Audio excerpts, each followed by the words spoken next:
Hey everyone, Colin Sabourin here, and today I'm going to talk to you about a margin account and how it recently helped one of my clients who was in a tough spot. Let's get into it. Before we start this video, I just wanted to say that this strategy isn't suitable for everyone and that you should talk to a professional before implementing. Enjoy.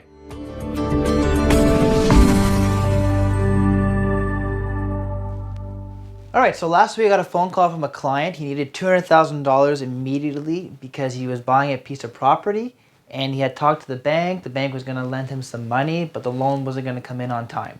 So he needed money right away and the loan was only going to fund a week or two later. So here's what the problem was. First of all, here's how his portfolio has been performing.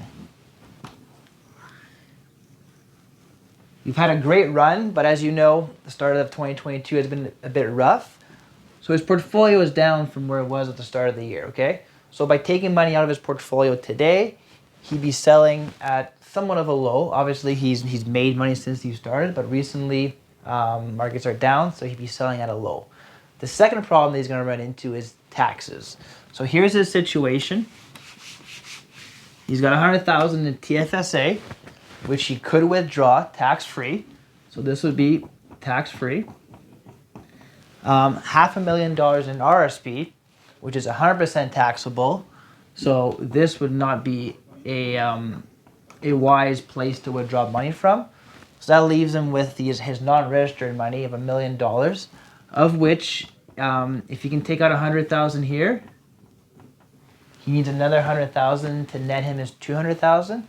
So by taking out 100,000 from this account, he'd have to pay about $10,000 in taxes.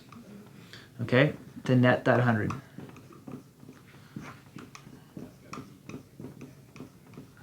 So here's a scenario that we were looking at. Basically, A, this client was going to be forced to sell while markets are down, and B, it would end up costing about $10,000 of taxes by having to withdraw 100,000 from his non-registered account. So here's where the margin account came to the rescue. So let me explain to you what a margin account is. Simply put, it's an account that allows you to borrow against the investments that are held inside. So let's go over an example.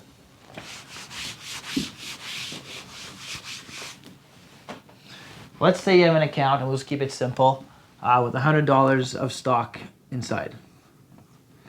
Now, if this is a blue chip stock, you're able to borrow about 70% of its value, okay? So 70%.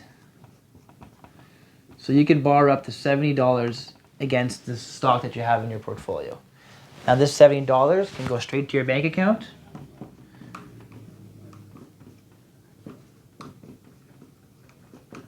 And now what you have is basically a margin of $70 against your $100 investment.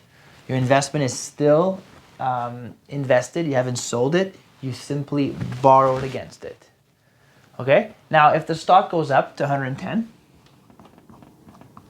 you're now able to borrow $77 against this stock because 70% of 110 is $77. If your stock goes down, let's say it goes down to $90, then you're only able to borrow $63 against this position. Okay, because 70% of $90 is 63. So if this client, in this example, were to borrow $70 against his stock, and the stock would subsequently drop to $90, he would have something called a margin call. Okay, because the difference here of $7 would be payable right away. So he'd have to take $7 from his bank account and put it back into his margin account to basically bring his account on side. Okay, so that's what a margin call is. It occurs when the value of your asset that you've borrowed against has dropped and your loan is worth more than what is allowed in this scenario, which is 70%. Okay, so let's go back to our initial example. This client needed $200,000 and he had $1 million in his non-registered account, but this non-registered account was also a margin account.